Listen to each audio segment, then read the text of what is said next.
What's up, everybody? It's Trace Face. I want to say hello to my YouTube family and friends out there, and thank you so much. I want to thank all of you that have been with me for my journey through this whole entire journey, and also those of you that have recently signed up with me to do the prayer and fasting group. If you guys are interested in doing the group, we do have some more spots available, and we are going to start the prayer and fast group on Monday. It's going to last for 10 days. The price is $60 a person. Hi, Ruben. And so I would really love to like put a face to the name of some of you that I know have been like with me for a long time. The prayer and fast, you guys, is just a really, I'm sorry, I'm so sweaty. I just got done gardening, and I had my niece and nephew with me for like the last 2 days, which was awesome. Anyway, the whole purpose of I'm sorry about that 1991 Windsor. I don't know why YouTube has these like weird glitches, but they really do, and they're really annoying, and so I'm really sorry. And I'm so sorry. I'm like sweating sweating like a pig tonight. So please bear with me to get through all this that I wanted to talk to you guys about tonight. So don't forget, if you're interested in that prayer and fasting group, we start on Monday. It's $60 a person. It lasts for 10 days. Prayer and fasting is the quickest way to break something that you are going through. You have to break it off. So whether that be, thank you, Sherry, whether that be that it's an addiction you're going through, your addiction to your narcissist, something that is eating you up inside, memories that you're having, which we're going to talk about tonight, all these things, it sounds really silly, but prayer and fasting, great, Gabs, yeah, just let me know. I hope I sent you the email. And again, for those of you that are interested in doing this with us, it's hard work. It's going to be 10 days. It's going to be so worth it, because you're going to feel totally different when this is over. I've done so many prayer and fastings, and I can't tell you the results and how different of a person I felt, and how important and crucial it is to your healing process from narcissistic abuse. Okay, my email address is tracefaceit@gmail.com, and hopefully I hear from some of you that are interested and wanna sign up. I will send you all the details. Okay, so let's talk, and I need all of your input during this video. I went live tonight because I purposely wanted to know what some of you guys thought in regards to memories that pop up from the narcissist. The first thing I want to state is that this is all part of like thank you, Scarecrow Music. I don't, yeah, I'm really ready to do this fast in prayer, because I need to right now for myself as well. Like I definitely need to do this, so I'm really looking forward to it. So you know what, guys? Memories and flashbacks of the good times are going to occur, and they're going to occur more often than you want it to occur. And why is this? Well, those good memories are what continuously kept us hooked to our narcissist. All right? And those are the memories that we were actually holding on to while we were holding on to the narcissist. We were expecting that we were going to have more of those type of memories, and those type of memories were like this bonding that we were having with the narc, not knowing that, you know, for us they meant something. For them, they'd have these wonderful memories with you, okay, and then they would leave you, they would go somewhere else, and then they would create like these like crazy memories with somebody else that you have no idea about, or didn't even know was ever even in the picture. So to them, you know, it's just another day in Hollywood. Like, it's just another way for them to just go out and do these things. And for you, you were holding on to like, wow, like this person means something to me. They were a soulmate of mine, and this this was important, or this date in particular was important, or you know, whatever it might be. I know that you guys know what I'm talking about, and they creep in at sudden times. Like a lot of times you're not even expecting, you're not even thinking about them, and a memory will pop in, and then it just kind of like, it throws you off. Am I right? You know, chime in with me about this. You know, oh God, you got married on your birthday. Yeah, that's, I know. So I'll share with you guys that I got married,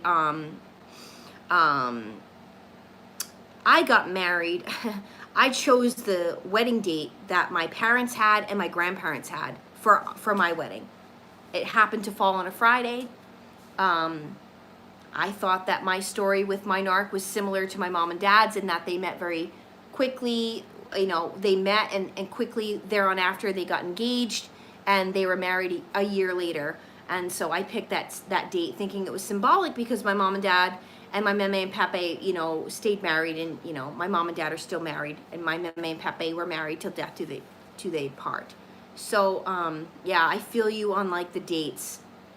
And so, you know, I've talked about before, like the dates are really, they're hard, you know, the dates come, you know, the dates are coming up, and like you get this anxiety, you don't even realize it, you're getting this anxiety and depression, and you don't feel right, and you get this like wave of emotions coming in, like you feel all these emotions, happy, sadness, you know, anger, betrayal, you know, you feel betrayed, and all this stuff is coming in. But understand, you guys, that it's all part of that master plan that I talk about when I talk about that these people have spirits inside of them, okay? Oh my God. Yeah, Todd, that you guys couldn't get married until you had sex? I don't know if I read that right.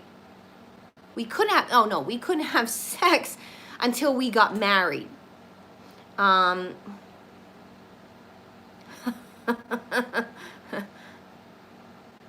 Yeah. You know, the narcs, one of the narcs' biggest cards that they are going to play is the whole, like, let's get married.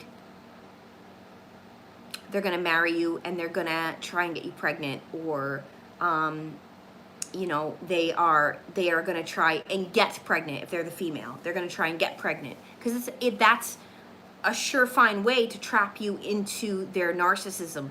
They want someone trapped into their narcissism. They want to be able to do whatever it is they want. And so having a baby and having marital ties to someone means that they're in it. Yeah, and you know, some of us, like Sherry just posted in her comment here, some of us don't have very good memories. And for some of us, you guys, we think, yeah, that's really sick, Todd. That's sick. For some of us, we think, okay, this is what I wanted to get to. We think that we've had these like amazing memories with the narc, and that they're like these like great times. But if you actually think back, you might have like one good memory to like the 27 other bad memories at that time, you know? And this is where like the brain and the mind play tricks on you guys and make you think that it was one way, and it really was not at all. And I guarantee you, if you really, really think back, you were miserable then too. Oh my God. Was he on steroids, Sherry? If he's peeing his bed, was he on steroids? Because I know all too much about that too. Peeing the bed. Well, the alcoholism will do that too. The alcoholics will pee the bed. Oh my God. Yeah. Alcoholics, steroid users, drug users, people that didn't have the right development. There was like serious like developmental delay. They could, you know, I didn't really touch upon this yet, but there's a lot of cases, you guys, where you think you're with a narcissist and actually you're with somebody that has like Asperger's. Yeah. And for me to say that, having worked with that population for 10 years, there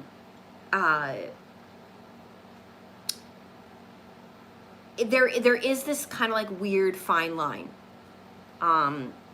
The social awkwardness, this saying like really strange things at strange times, like not understanding, or maybe even understanding that it's making people uncomfortable, but they'll do it anyway. There's no filter.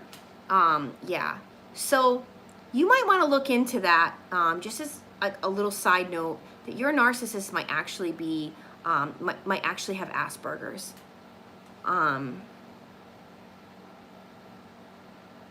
Yeah.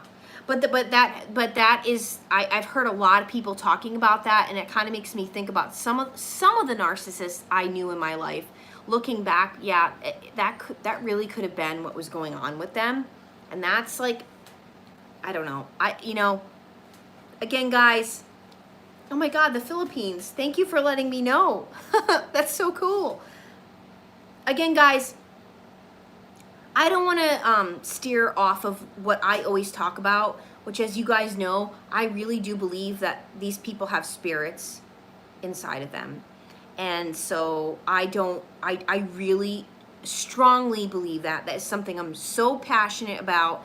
And I know that a lot of you are on board with me and feeling the same way. And so I don't want to get into like the whole psychology terminology. I know that for a lot of us, that's the way to understand things. But like, I do think that there are spirits that are inside of these people, and they eventually affect you and affect your spirit, and might infect your own spirit and create you to be a person that you never were, and never witnessed before in your life. And it is demonic, and it is evil, and it is demons. Yes, Ruben. So, you know what, guys? What I want to say in this video in particular, because a lot of people I'm working with right now are just feeling like, what is wrong with me? Like, why do I have these ties to this person still? Or remembering the good memories. It's like, don't beat yourself up for that. You're a normal person that thought this person was a normal person. I'm going to be honest with you. I went out last night with a friend of mine that I met when I worked at that crazy organization that I quit in January. I was doing adoption casework and investigation, and she was one of the people that I had met that was doing adoptions within the state of Connecticut. And so she became a really good friend of mine. And we went out last night for dinner, and we were talking, and she was asking, we've gotten to know one another like really well. And she came right out, like she wanted to know what happened.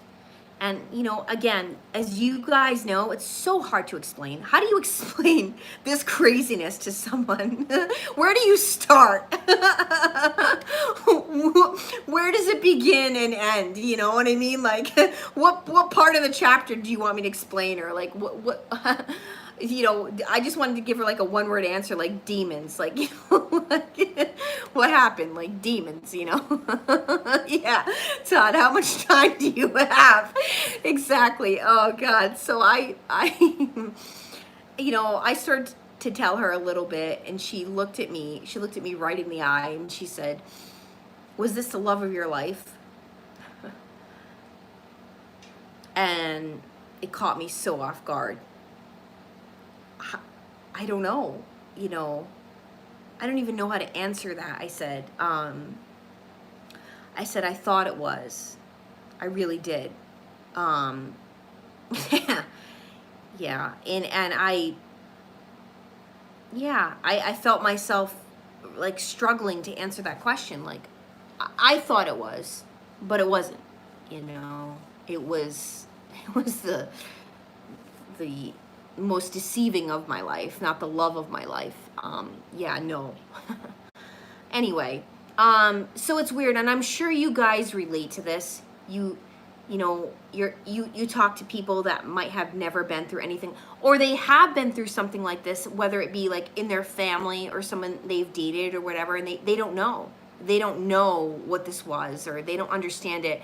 And maybe to this day, they think that that was the love of their life, or the one that got away, or whatever it is that they're thinking, and not realizing that they were in a very severely abusive relationship, right?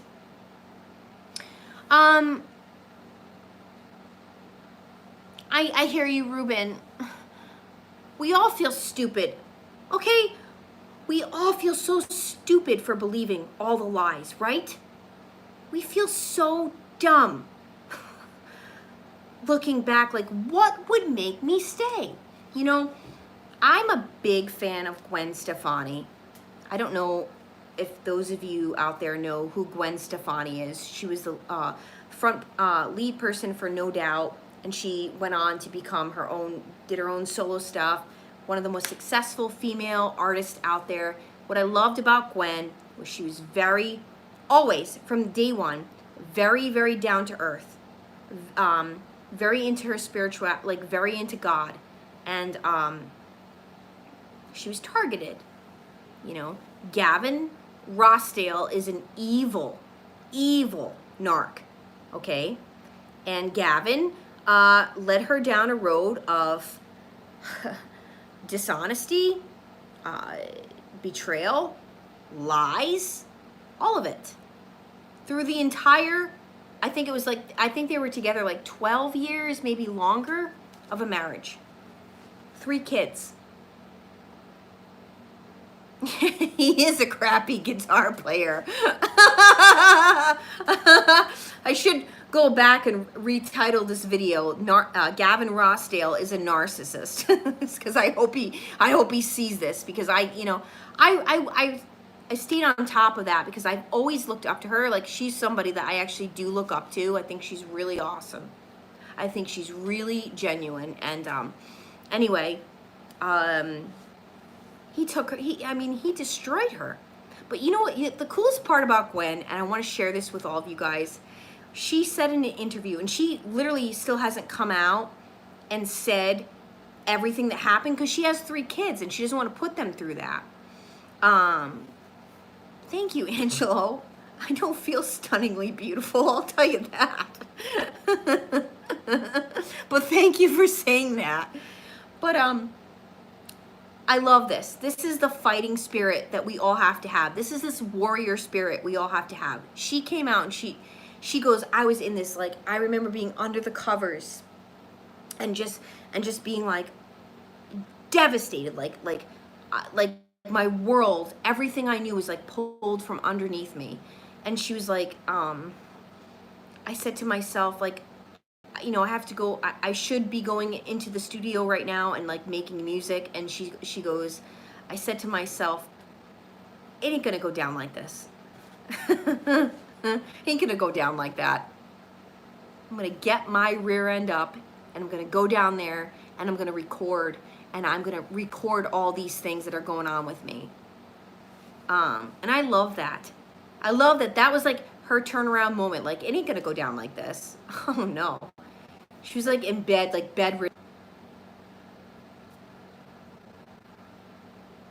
Sorry, guys. Hey, aren't we all used to this by now with my videos? I'm super sorry. All right, guys. I'm gonna leave it open. I'm so sorry. I'm gonna leave it open for like another minute or two. If you have questions for me, let me know. I'll try to answer them. Don't forget, Monday is the day for the fast. Group, tracefaceit@gmail.com. 10 days, you're gonna feel completely different. And for a lot of you, you're gonna knock this thing going on with you out. I'm telling you, it sounds so crazy, but when you get into prayer and fast, it's gonna knock this crap out that's going on inside of you that needs to go. It just needs to go. It needs to be done. And